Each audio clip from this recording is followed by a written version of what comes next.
Yes. Start recording the mixer in 5, 4, 3.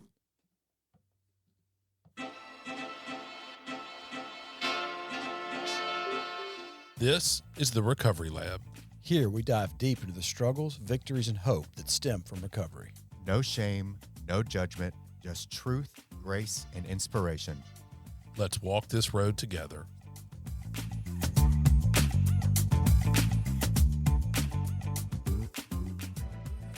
All right, everybody, we're back. This is episode number 99 of the Recovery Lab podcast series. I'm Drew Hassin.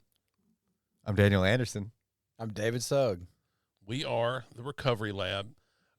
Y'all, today is a family affair of sorts.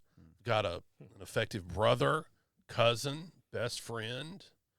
So it's good to see everybody. Absolutely. I'm half related to some and related to others. Yeah. So today's guest is Jody Penton of the Magnolia Recovery and Wellness System. How are you, man? I'm good. Thanks for having me, guys. Glad you're here. Well, you've been here before, so we're glad to have you back. Well, I've been in the studio, But not on the show. Yeah. So You haven't been on Recovery Lab? You hadn't been on it yet? I have not been on Recovery Lab. I know, right? It's almost shameful. Oh, wow. Such a stalwart member of our recovery community. I mean, he's out here careful moving, now. shaking. No, you're doing it, man. We're glad to have you. I would have bet money that you'd been on it. I don't know why. You've been too busy. He's been too busy. We won't blame Well, and there's lots of other people who need to be on here. So y'all do a good job of spreading it out. That was very, very humble of you there. Like how you did that. Well, there are other people. Just trying to help out the family over there. Yeah. Well, nonetheless, it's good to see you. I'm glad you're here. I appreciate it. It's good to be here. It's always fun to spend some time with people that I respect, doing the deal and talking about the recovery community and the resources available to help others. So proud to be here. Well, you're certainly living the dream and living the life yourself. I mean, you're a very active member in the recovery community, work in the recovery community. That's got to be fulfilling. It is. To spend the number of years that I spent taking, to be able to dedicate most of my time to giving today is truly a blessing, and it's a role that honestly I've voluntarily taken on, but was also pretty much thrust upon me.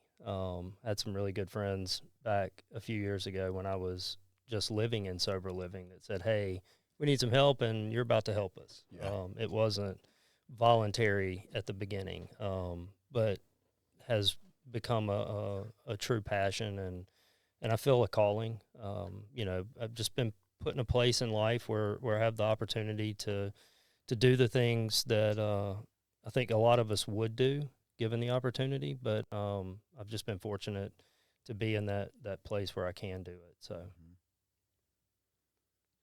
Well, and if you can figure out a way to make money and make a living doing it, hell yeah. That's the Rock on. Yeah, rock on for real. Well, you're not going to get rich doing this. Let's not confuse anybody out there that may be thinking about taking on a role or filling a need in the recovery community.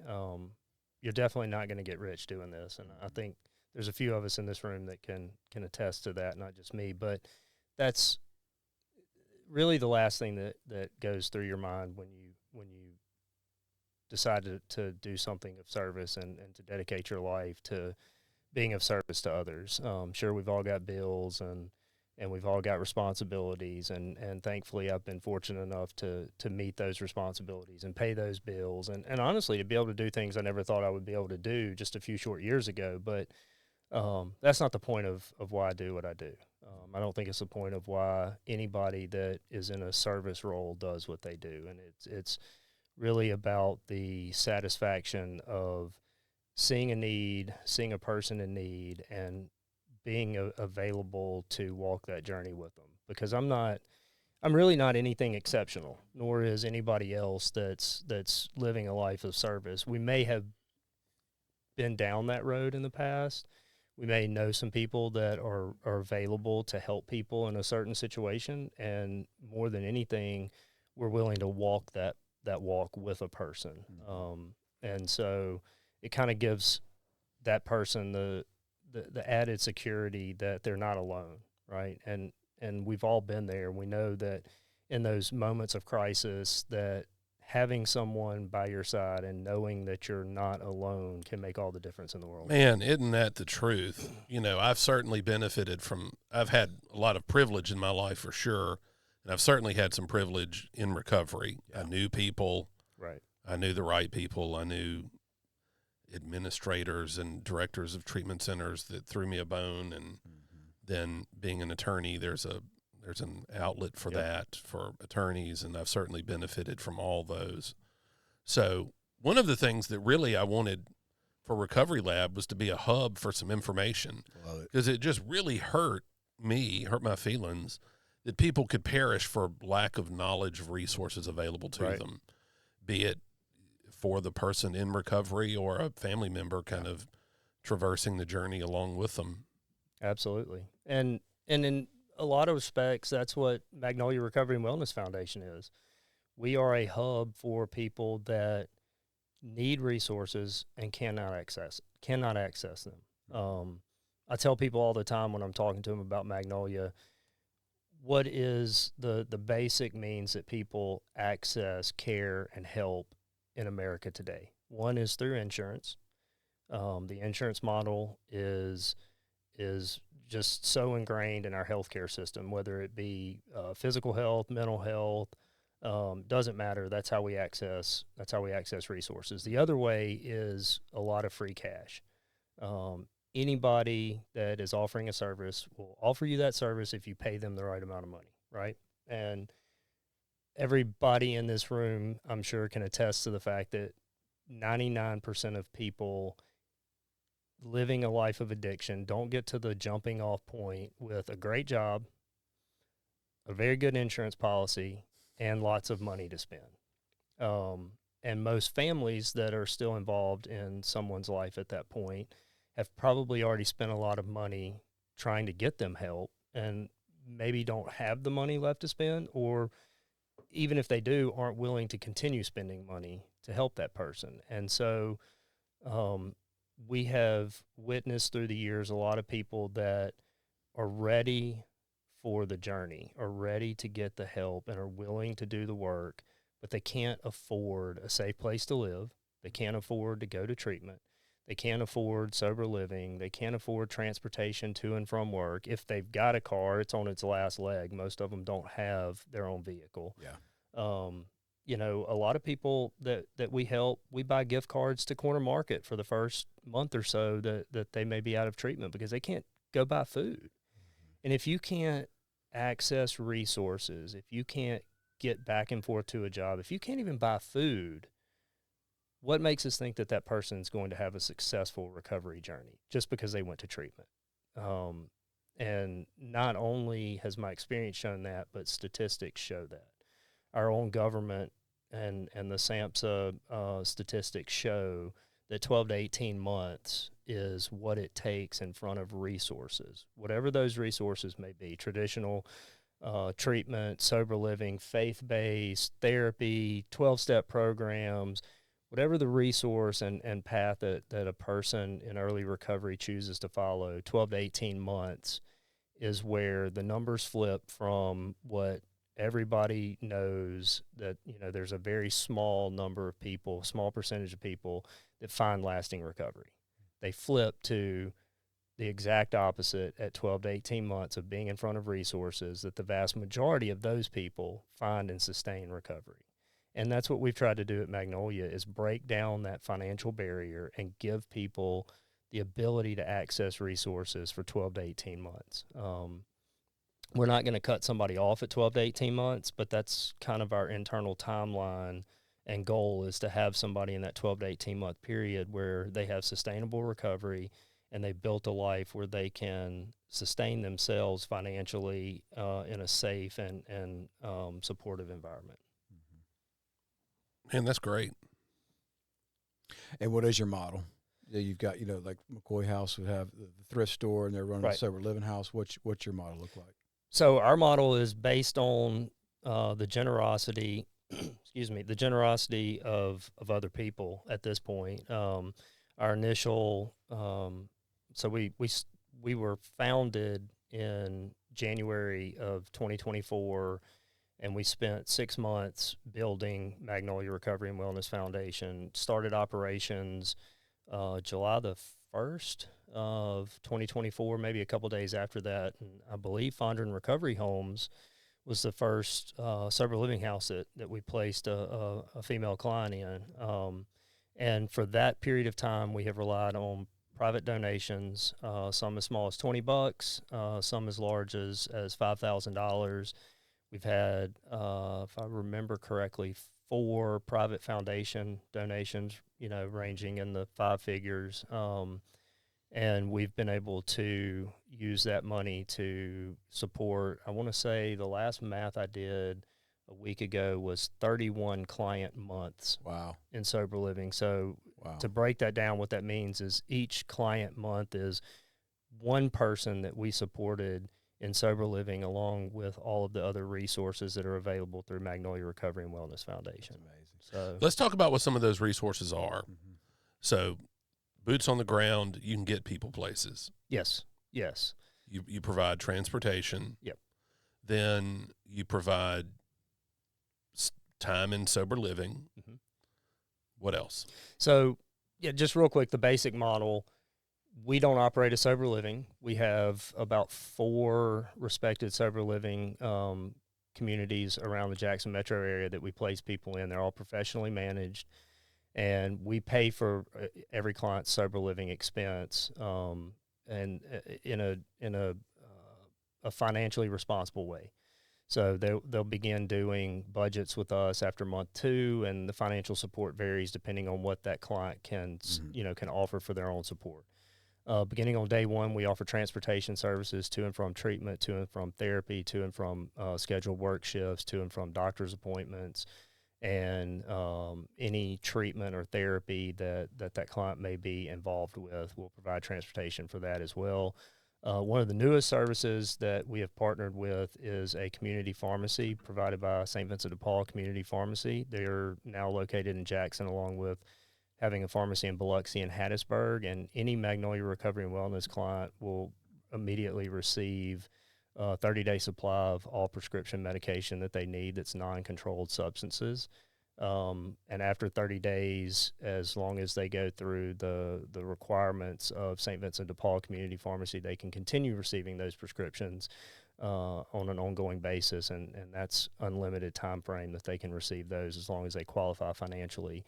On top of transportation and sober living and pharmacy, we provide a lot of direct-to-client services through the foundation. So one of our co-founders, Chris Grothy, is a certified holistic life coach and personal trainer. So at the point that any client is ready to begin rebuilding life, and I take that kind of, you get to a certain point in treatment or a certain point in the 12 steps, and you're done looking back, and you begin looking forward with how you're going to rebuild life and how you're going to live life moving forward. At that point, Chris comes in and offers a path through his holistic life coaching and personal training that allows people to begin building a life that they want to live, right? Whatever that looks like to the individual.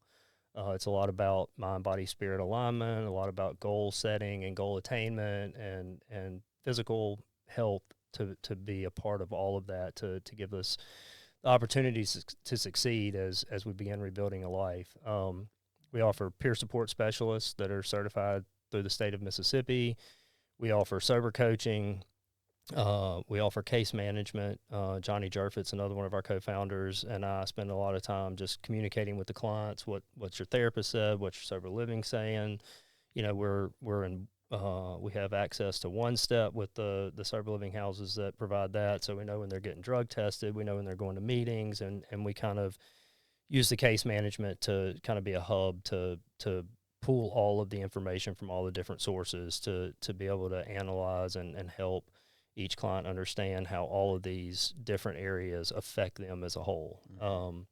So we've got a lot of resources that we just try to smooth that road, that journey in early recovery as much as possible, while allowing each client to focus on doing the work of early recovery and not having to worry about the stress of, do I have enough money? Do I have a ride? Do I have somebody to talk to? What did they mean when they told me this over here? But it seems to be conflicting with what this person over here is telling me. And it just seems to be that these clients begin to trust us, and we're able to kind of be that one resource that they can come to spend some time and to be able to get really unvarnished look at where they are and why people are expecting them to go in a certain direction. What's the biggest challenge you got right now? Biggest challenge we have right now? It's always going to be financial. It's always going to be financial, if you ask me, because I couldn't tell you the number of people that we have to say, I'm sorry, we can't help you, because I'm not going to, in my role as COO, I'm not going to agree to bring somebody on as a client if I can't support them financially for a minimum of 3 months initially. It just doesn't seem right to say, yeah, we can help you, and 2 weeks later say, hey, I'm sorry, after this month we can't help you anymore. And so it's always going to be financial, and we've got several avenues to hopefully alleviate that moving forward, but those all depend on the government and other individuals, you know. It's not a great time to be getting money from the government. No, it's not. No, it absolutely isn't. So, but there's still grants out there, and there's still many willing people out there. Just, you know, it's an expensive journey to go through recovery. It really is. You know, you're not just talking about $600 to get a bed and sober living, and, you know, $50 a week for groceries. There's a lot of other costs that go into it. I like to tell people all the time, if my sweet grandmother hadn't left me an inheritance, I wouldn't have been able to you know, access the resources that I was able to access, and it was a considerable expense. Yeah. And I don't know that the vast majority of people have that available to them. So it's always going to be money. Mm-hmm. Yeah. Yeah, it's kind of discouraging, but isn't that just kind of how the health and wellness in general goes? I mean, if you can pay for a good gym, if you can pay for a good trainer, if you can eat a good diet, and you get great results. Same thing is true in recovery. I mean, if you can't get 2 meetings, if you don't have the proper clothes to go on job interviews, if you don't have the food to eat you touch down out of a treatment facility or a jail or an institution, you don't have anything, your chances are just to really, really like bootstrap it are not that good. All that pain piles up, all that frustration piles up, and the fastest thing to do is go catch a buzz. That's the easiest thing to do. Oh, yeah. But actually, like, stick it out. I mean, Drew, that's why I'm sober today. That's why just, like, you guys took me in and gave me so much, man. A place to live, phone, food. I mean, it was like, without that, there was no chance. Right. No chance of it. And that was almost a year of really a lot of hand-holding and just really putting up with me, because it was y'all were putting up with it. I smelled like jail. Well, you hit the nail on the head. It's having a safe environment to live in is really the number one priority when somebody gets out of treatment, from my perspective. And keep in mind, I'm not a professional. I'm not licensed in any way. I'm somebody that's witnessed a lot of people's journey in early recovery and have seen what worked and what didn't work. And the most dangerous thing, in my opinion, is for someone to have to return to an unsafe, toxic, non-supportive environment that they left when they went to treatment.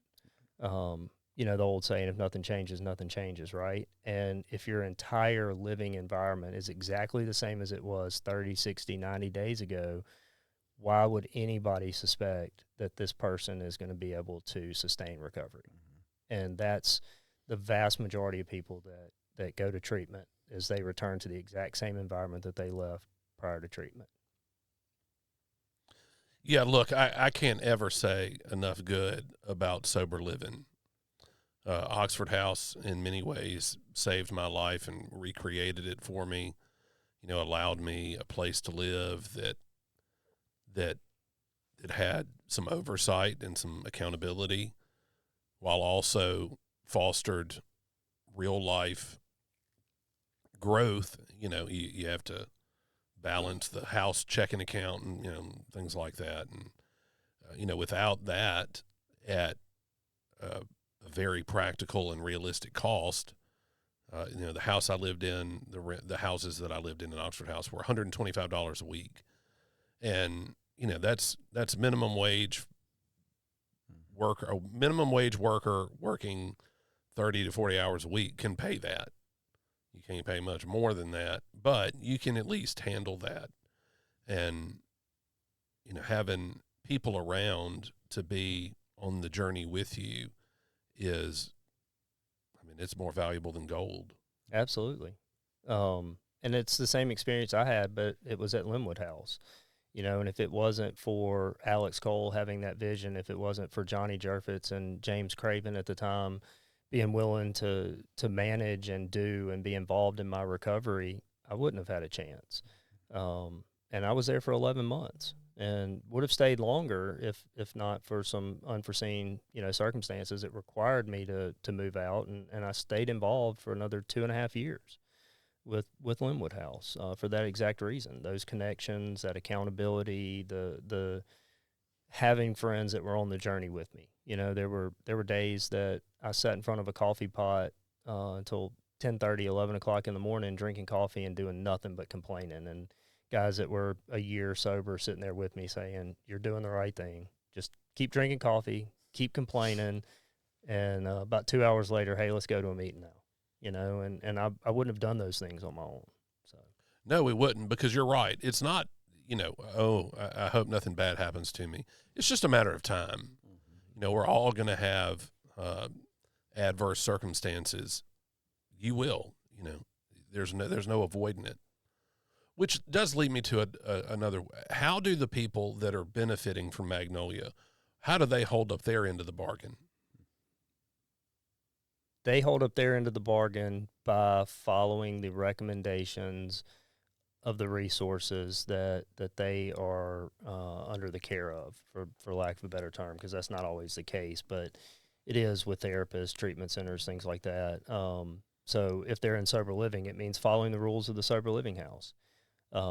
It means getting a sponsor, going to 12-step meetings. And we don't require our clients to go to a specific 12-step group, but we do require You got to go to something. You got to go to something.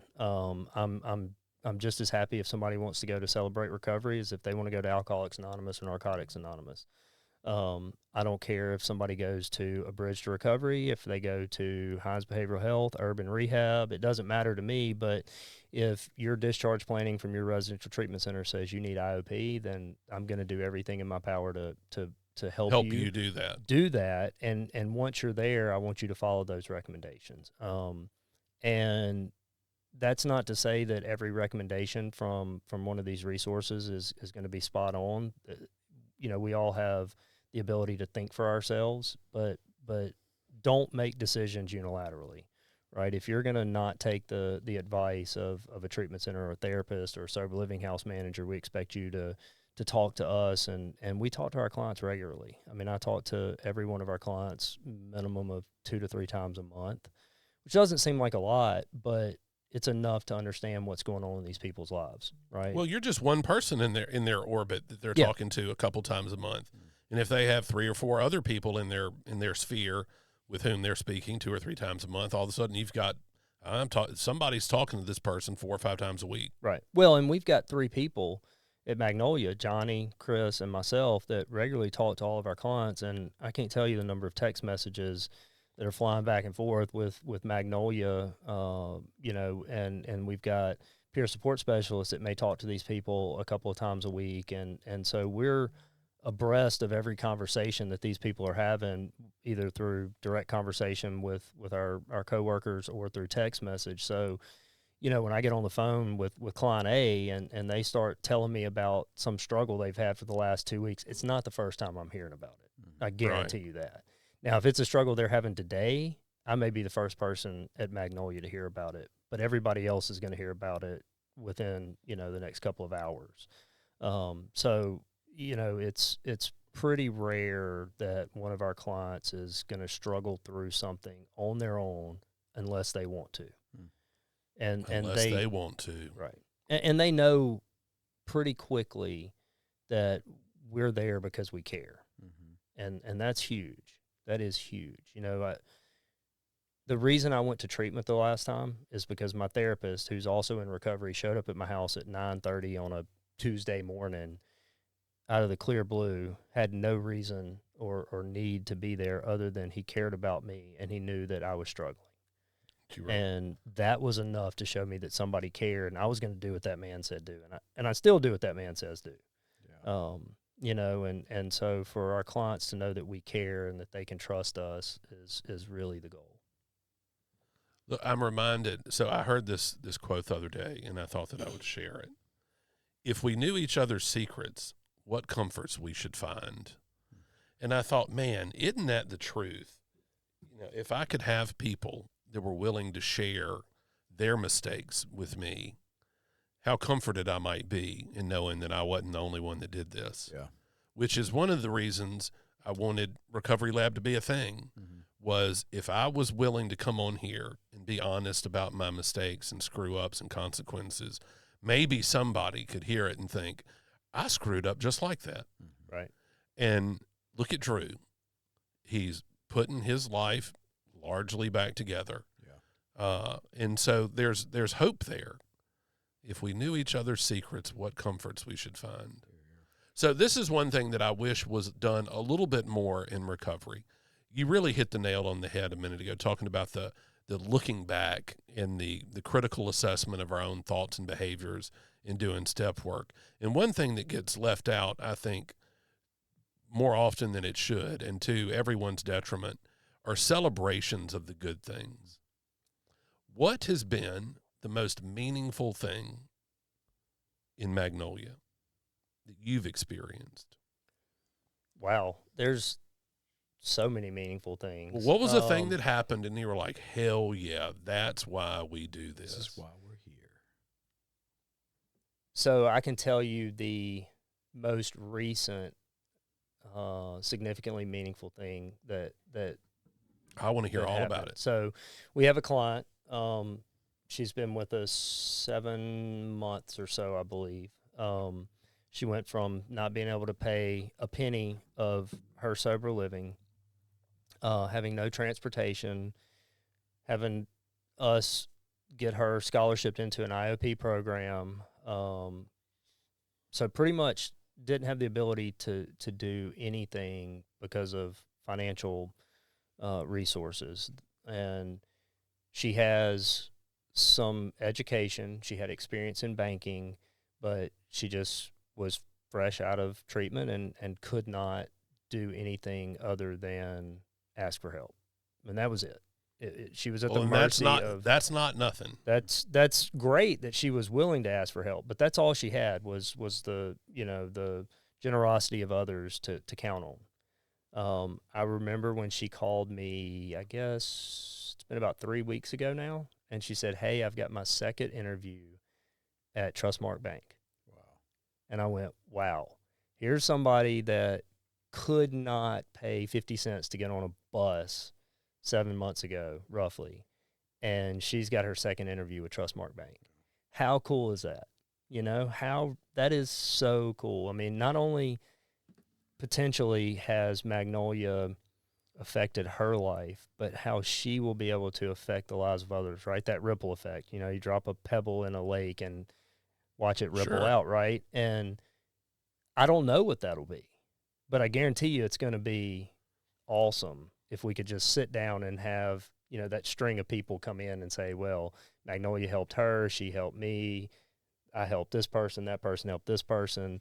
And what reason I say that is that helps our entire community. That helps our entire world potentially. And how many people are we letting slip through the cracks that have the potential to make our world better simply because they didn't get the chance? So yeah, there's everyday wins that I hear about with Magnolia, but you ask for one, that's definitely that's a great one. David, you got any follow-ups? Yeah, just thinking about with Fondren Recovery Homes being pretty involved with your foundation, some of the success stories that we've seen because of you guys. We try to let people in when we can, but we can't always do it. But y'all have supported some people that we were really just, it's coin flip, crapshoot. Like we just don't know it. And you're absolutely right. They're not gonna make it. They're not gonna make it. What other services are y'all providing or wanting to provide besides sober living? You mentioned something about like the food pack or those basic necessities when they get out. I mean, if you're hungry and you don't have $10 to get throw $1 in the basket, when you first touch down, you start really hurting. So do y'all have some kind of like welcome home thing that you're offering to everybody? Or We don't, as a general rule, we don't have a standard package that we offer to people, but we spend significant time interviewing and getting to know people before they get out of treatment, which is the residential treatment, which is the primary way that we bring on new clients, right, is through conversations with therapists and case managers at treatment centers. Now, we may hear about that from y'all. You may have gotten a call from a treatment center and then call us, or the treatment center may call us directly, but we have a pretty good idea of where these people are financially before they get out of treatment, and we're not going to let any client go without basic needs. So, we may take them shopping if it's a one-off and they've got a job that they're starting in 3 or 4 days, or we've had several clients that we've just gone and gotten gift cards for Corner Market or Kroger and tell them, hey, this is for the next 5, 6, 7 days, and let us know when you run out, or we'll check back with you in about a week and see where you are if it's, you hadn't called us first. So we've never had a client, and we will never have a client that goes without their basic necessities being met. Yeah. I think it was a couple of weeks ago, I got a text message from one of your fundraisers. We're trying to find funds to put somebody in sober living. I was like, wow, it's a really cool way to use technology. You've got a phone list, you got a numbers list, you're sending out a blast text, emails saying, hey, we've got so-and-so it's looking for a bed. How can people get added to that list? And then like people who are listening maybe today or listen to this a year later, how do they get in the loop if they want to become a supporter of yours? Sure. So one of the easiest things that we can all do, whether it's support Magnolia or anywhere else, is go to their webpage, right? Most charitable organizations have a Donate Now button on their webpage, which we certainly do as well.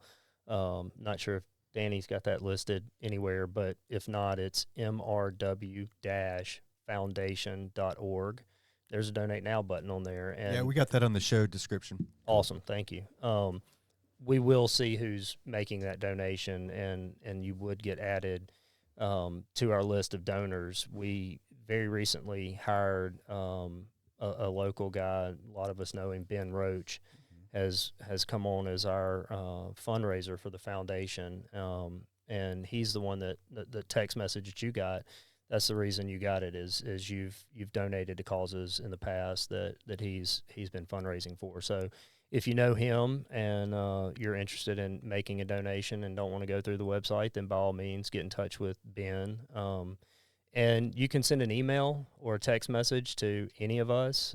We all have very similar email addresses. So mine is Jody, Jody, at MRW-foundation.org.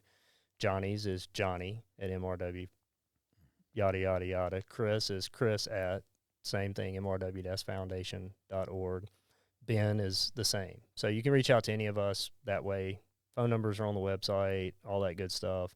And we would love for anyone and everyone to be willing to donate $20, $20,000. It all helps. So. Y'all had huge success with the 5K. You did a race, sponsored an event, and had a lot of people turn out. What was the coolest thing that I liked about it was not just the event, but y'all got some community engagement before training for the thing. I mean, that's what recovery is about, right? It's not a big event. It's a lifestyle choice. It's a thing we do every day. And y'all were training people. You were getting people walking. You were saying, all right, let's get ready for this 5K. And then you actually had the event, huge turnout. Have you got any more of those coming up? How'd you like that?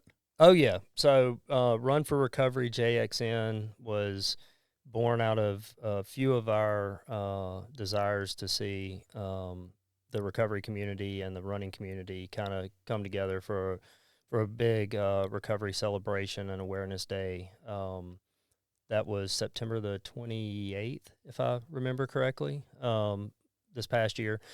We have not met yet this year, but believe me, that is on my radar. We do have the same weekend reserved in September of this year, and there will be barring any unforeseen circumstances, there will be a Run for Recovery JXN 25.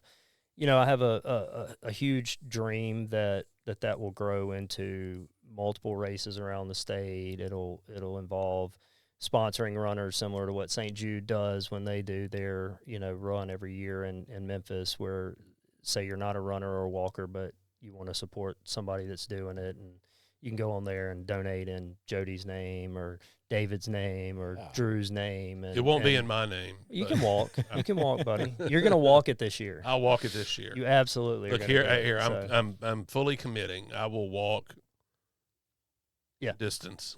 And look, I'm not walking a marathon, but like David said, we do these training days, and we do it as group training, and it's any and all free of charge. And Finder and Fitness co-sponsored that with us this year, and we had Neil Woodall that did the strength training portion of it. Craig Whitfield did the flexibility portion of it, and I think just by default, I got to do the running training portion of it. We had people that had never set foot in a gym. We had people that could not run a mile the first day that we did a group run, and all of them finished the run, running, not walking, running. The one person that I'm thinking about, he couldn't run the first day. He couldn't run a mile, and so we started with run walking, and that was maybe 4 months prior to the 5K. He finished the 5K in about 31, 32 minutes. 2 weeks later, he ran another 5K with me on his own, just said, I love this. I'm going to come run. When's the next one you're running? And he knocked about 4 minutes off his 5K, and he has since taken up CrossFit with CrossFit Comeback. And if y'all hadn't heard about them, that's something you need to go look up too. That's a really cool recovery what CrossFit. Is that? CrossFit Comeback. They're in Clinton. It's recovery based as well. Oh wow. Yeah, it's really cool. So he fell in with the CrossFit crowd, which good for him. He found what he loved. But running got him started with it, and offering that community based training program, I think had a lot to do with it. He wasn't going to go out and run on his own, but having a group to show up every Saturday morning. I like this story. I like this. It's groovy. Yeah. And a CrossFit Comeback. If y'all are listening, or if y'all know somebody who knows them, they want to come on, please, let's have you in the studio and tell us your story. That's Erin Reese, and I believe her husband is Adam. But they are in Clinton, and they're doing some really cool stuff. Yeah. I know a lot of people in the sober living community are going out there. They host a CrossFit class. I believe it's on Wednesday evenings that anybody can come to free of charge, and it's recovery. If you relapse, based. you got to do 1,000 burpees. Yeah, right. That's enough. If you told me I had to do one burpee, that would be enough for me to not relapse not today. Pick up that God, those things are miserable. Man. That's good. But you're going to be doing the race again in September. Yep. So I'm going to go ahead and put it on my calendar. I want to be a part of that. And anybody who's looking for something to do or get involved in, trying to get moving, it's never too early to start walking, doing some stuff. But when would you start doing some group stuff? When should we be on the lookout for that? In the near future. I'll probably shoot for about 4 months out again this year. That seemed to be a good window to keep people motivated, give them enough time, but not to let it get stale and burn out. Sorry, go ahead. I was going to say, I got to throw a bone here. So Ruth Ann Rigby and First Responders of Mississippi and Costas Matthias and A Bridge to Recovery were huge in bringing that Run for Recovery to life, and they will be huge moving forward. So once we all get together, we'll make that announcement. It'll be soon, though. Cool. What I absolutely love about this is recovery is really intended not to become your whole life, but to give you the ability to make these kinds of connections, to become involved in other things that don't have anything to do with recovery. Mm-hmm. Right. And that's truly what I think gets overlooked. Being in recovery isn't going to 10,000 meetings a year. Although if that's your thing, more power to you. Or if you need to do that. Or if you need to do 10,000 meetings a year, have at it. But what I love are people that get sober and find other things that are fulfilling to them. Yeah. And David, that's one of the things we talked about a couple of weeks ago when we had coffee. And I said, what really kind of upsets me is so much of the recovery world stops with, okay, I've taken responsibility for the past, I've gotten to a place of stable recovery, but what about the rest of my life, right? And Drew, you hit the nail on the head, man. Is recovery, in my opinion, gives us the ability to live the life we either A, have always dreamed of, or B, never knew we were wanted to live, right? I couldn't agree more. I didn't know half of the things about myself that I know about myself today. And hopefully that's only a portion of what I'm going to continue to learn about myself. But what that's given me the ability to do through the help of other people guiding me, of motivating me, of journeying with me, is the ability to find these things and make these connections and to live a life that I couldn't dream of prior to recovery. Well, if you think about it, it makes perfect sense. Think about the absolute investment we all made in doing drugs and drinking. Oh, I don't want to think about it. Like it's devotion on a level that's truly unheard of. Lots of zeros and blood. Yeah, it consumes all of your time. It certainly consumes all of your money, and it consumes all of your mental horsepower. Everything. Imagine the things that you might be really damn good at that you had no idea you'd be good at or like if you were willing to invest some of that in a new endeavor, something that yielded on average positive returns both physically and mentally. So yeah, look, I'm absolutely in favor of it, and I'm looking forward to walking that 3K in September. He says walking. I guarantee you he's running that sucker. You don't know it yet, but you're going to run it. God moves in mysterious ways. Yeah. Look, hopefully we get some support by some chiropractor around here. It'll help me adjust after running 3.2 miles. 3.12. Okay, 3.12. It's not as bad as you thought. I was rounding up too far. Go ahead. I don't know if I've ever run 3 miles. I doubt it. Have you run 1 mile? You were doing some crazy stuff in relapse. Look, if you there was this one time. If you can run a mile or you can walk 3 miles, you can run 3 miles. It's that simple. Your mind controls what your body does. Well, I'll say this. I went to spin class one time. This was a hot minute ago, and I legit got that runner's high. Yeah. Like I felt good on a level I didn't know was even possible. That's right. And like any good drug addict, I went back the next day to get another dose of it. Never got it again. Well, that may be why I push myself to run marathons now, because 5Ks don't give me that runner's high like they used to. I still enjoy it. Built up that tolerance. Yeah, exactly. So, no, but seriously, your body will do what your mind tells it can do, right? And it's no different than staying clean and sober. If your mind's telling you, I want to stay clean and sober, your body's going to do whatever it takes to stay clean and sober, or find somebody that can help you, right? Well, look, we'll go in and throw this out there so that it's memorialized in the digital world. It isn't so much that my mind tells me I can't do it. It's my mind tells me I have no desire to run that far. To what end? Yeah, my brain tells me, is this an investment we're willing to make? Yeah. But I'll say this. So when I become a marathoner, it'll be because of the seeds y'all planted today. Fair enough. I'll do it if you do it. Okay. All right. So we're all on the same page. I'm in it now. Mid December, the Gulf Coast Marathon. It's completely flat. It's an awesome race. That is hell. We've got 10 months. My brain immediately went to, but that's so far away. That was the first thought. My brain went to, that ain't far away That's enough. such a long drive. Damn.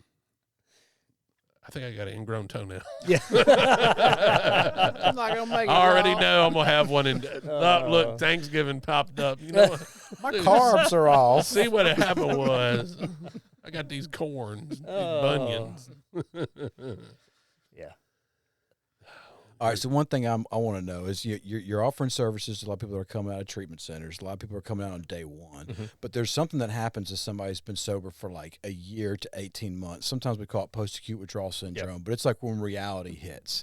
It's like, okay, newness, the pink cloud, everything's gone. Are y'all working with, or have you started working with people that are in that stage that's that a might great need some of your question. services? Not might, that do need your services? So you mean, let me make sure I'm understanding, not somebody that's a client of ours that hits that point, but somebody that we've never engaged with that may reach out to us at that point. Exactly. Say, I'm "I need 18 help." months sober and like it's getting real and I don't know what's going on, because that happens over Right. and over again. That's when people, that's like the highest relapse rate. It's like right there between 9 months to 18 months. People are like, oh my gosh, I'm stark raving sober. Right. And I don't know what to do.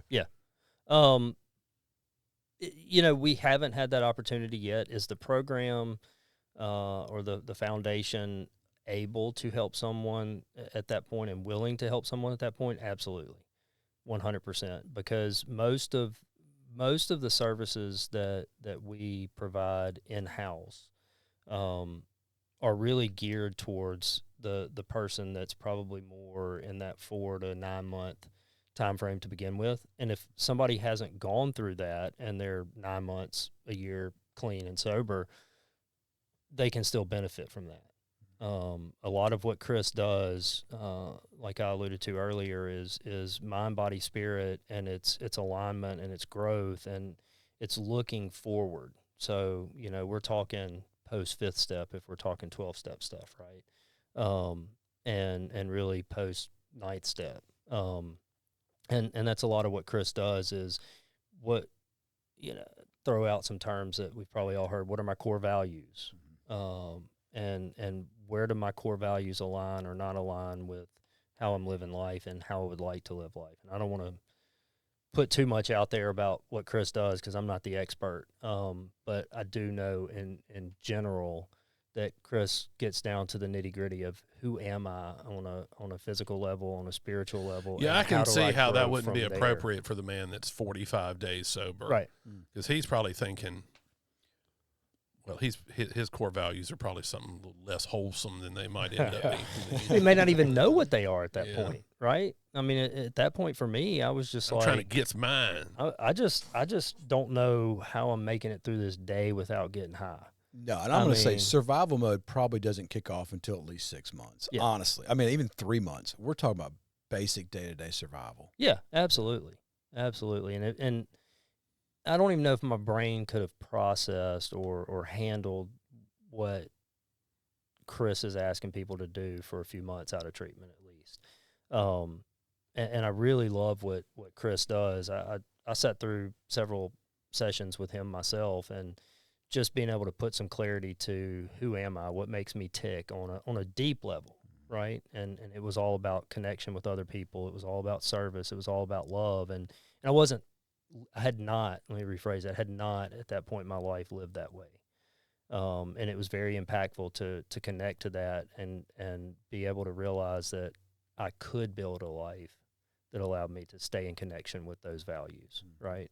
And so, yeah, absolutely somebody that's 9 months, a year sober that wants to do that deep dive, number one, I would say, hell yeah, start that today. Like, don't even hesitate. Pick up the phone. If it's not us, pick up the phone and call somebody that's willing to help you with that. Because life is so much more meaningful today. Trying to align myself with those beliefs. And if it is us, then yeah, we've got the ability. I think our one stipulation would be, are you clean and sober? And being able to verify that, which is pretty simple. It's a drug test. And not that we won't support somebody that's struggling. We absolutely would. But if you're still struggling with drugs and alcohol, we need to get you in a place that will help you with that before we start that process of rebuilding and moving forward. So, Well, I mean, you know, like it was just last August. I had a close friend of 12 years sober. Yep. Ended up committing suicide. It was brutal, man. You know, me and another friend are the ones that just went through all that the day before, the day after, and it was horrible. But you take somebody, just because we're sober and doing the deal doesn't mean that we've got just some life crushing stuff happening. And I see a lot of people a lot of times like showing up. They're going to meetings. They're talking to their sponsor. They're going to work. They're doing everything they think they think they're supposed to do, but they're still lacking the same resources that your day one guys get now. They don't have a therapist, they don't have a coach, they don't have anybody encouraging them, and so only thing they know to do is like go to more meetings. And unfortunately, that doesn't really do anything but just keep you safe during that moment. I mean, because the month before my friend committed suicide, he was in a meeting every day.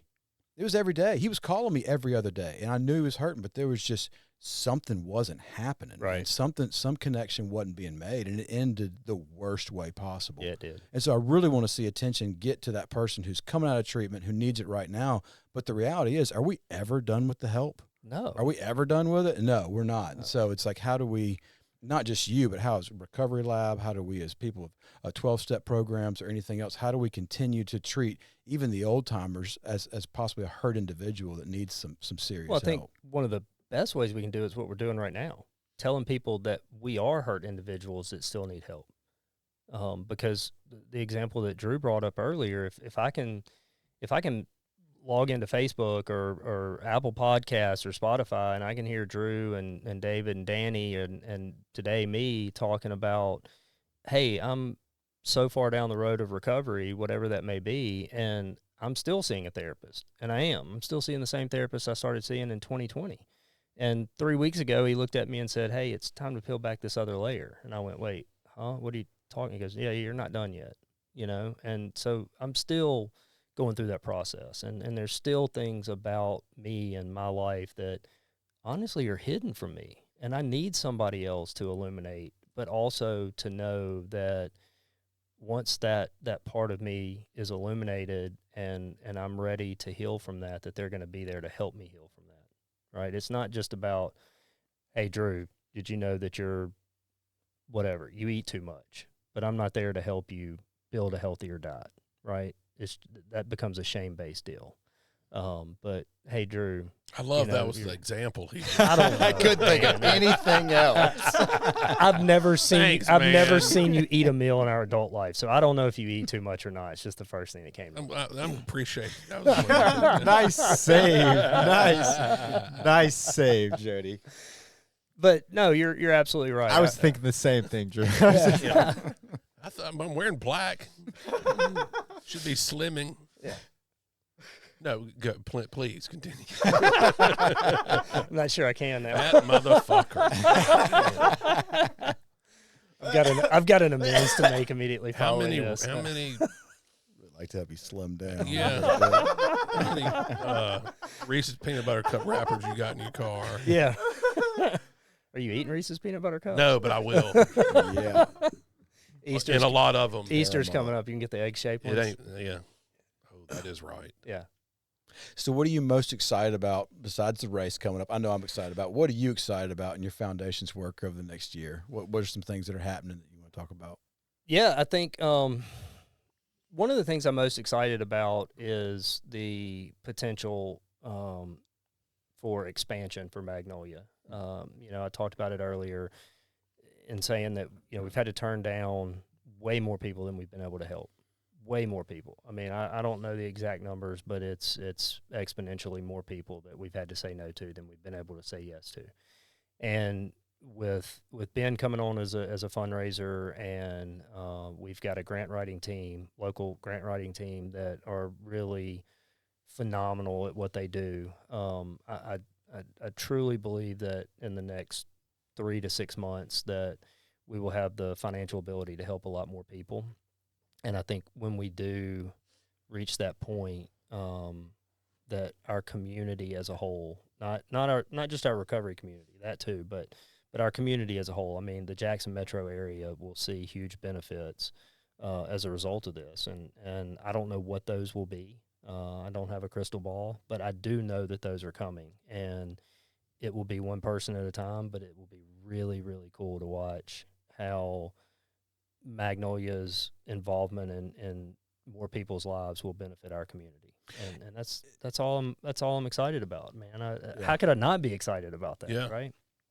Does Magnolia have some kind of plan in place to kind of catch that good feedback loop, to like follow up with people so they become ambassadors for your work, or are these people just going to do well and kind of go back out? I mean, how are y'all keeping up with them, or even intending to? Well, part of the part of the deal with not being able to reach as many people as have reached out to us is we don't have a lot of people to keep track of at this point.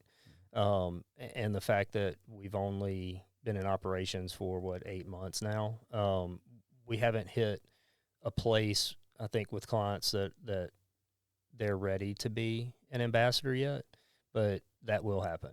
Cool. We do keep track of these people.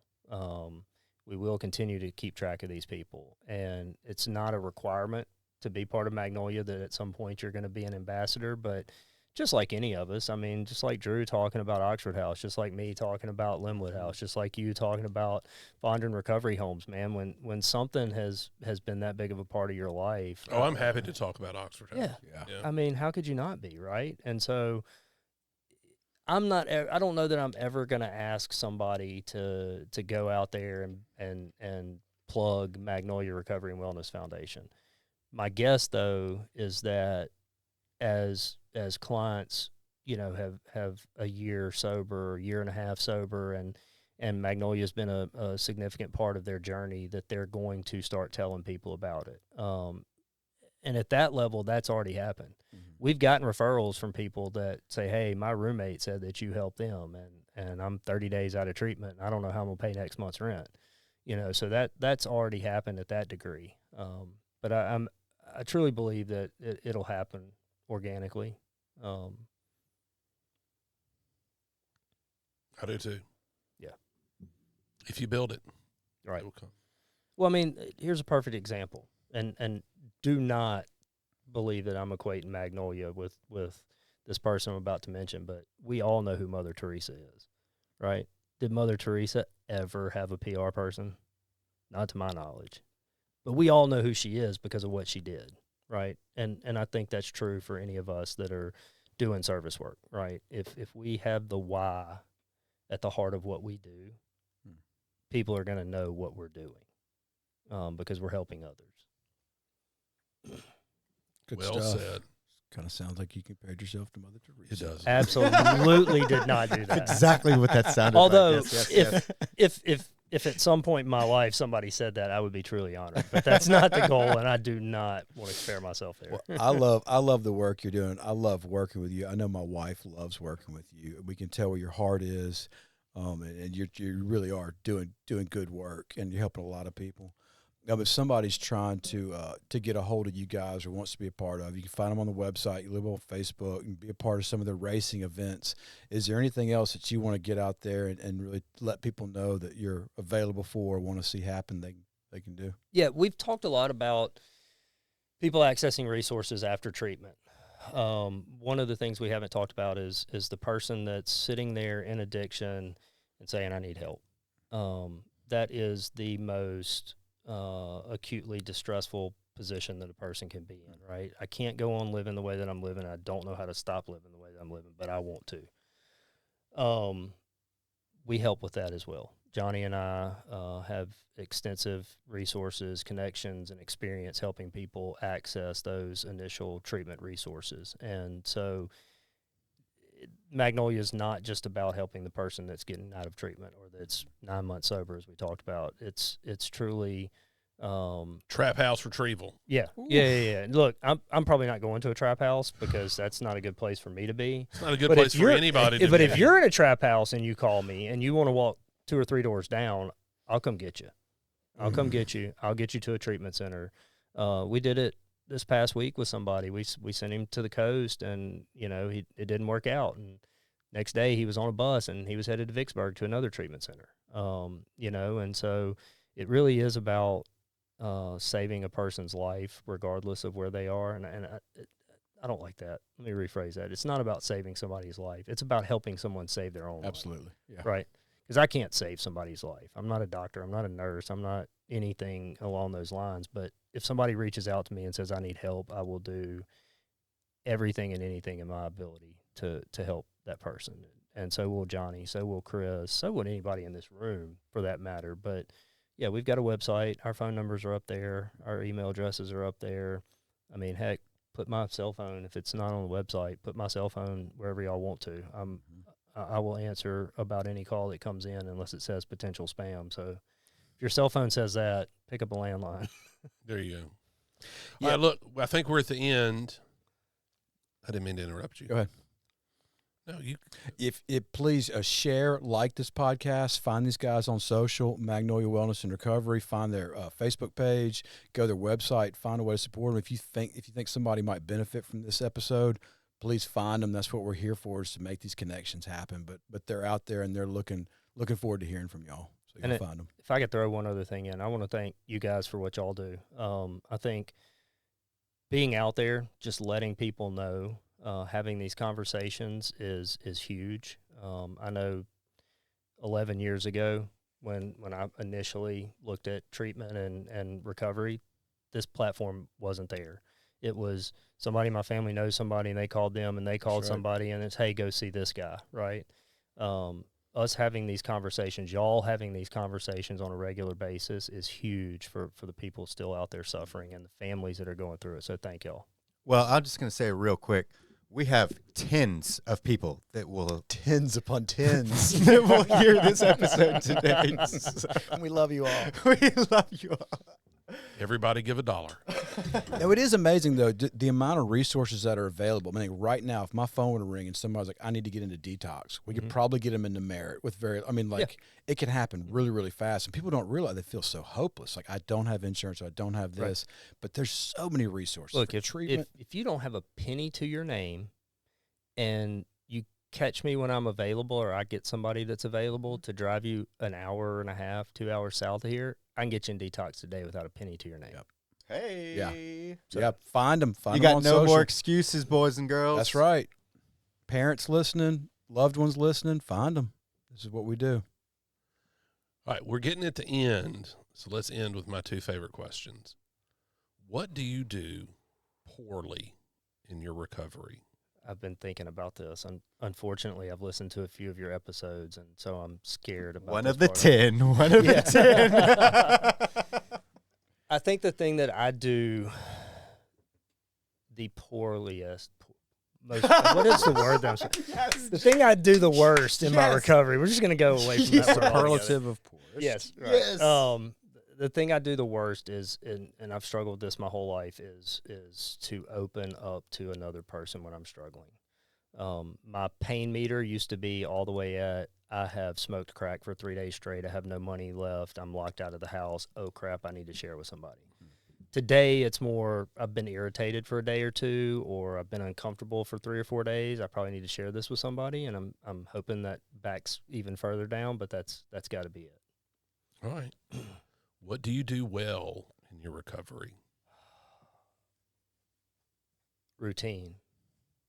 Ooh, I like that. Routine. That's a good one. I think that's the first that we've heard so far. Yeah. Yeah. So I made a promise to myself. I was probably 3 or 4 months clean this time, and I said there was a few things I was going to do every day. I was going to connect with my higher power.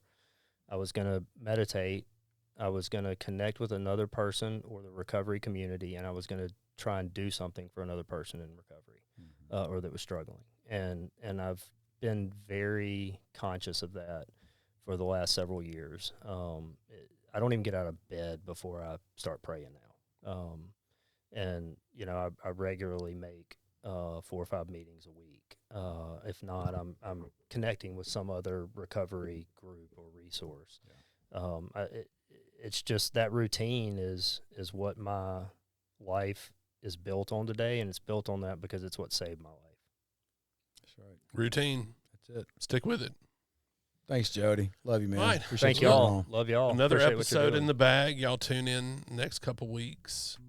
We got some good 100 guests. coming up. 100. 100. Oh, 10. century. That's it. All right, we're out.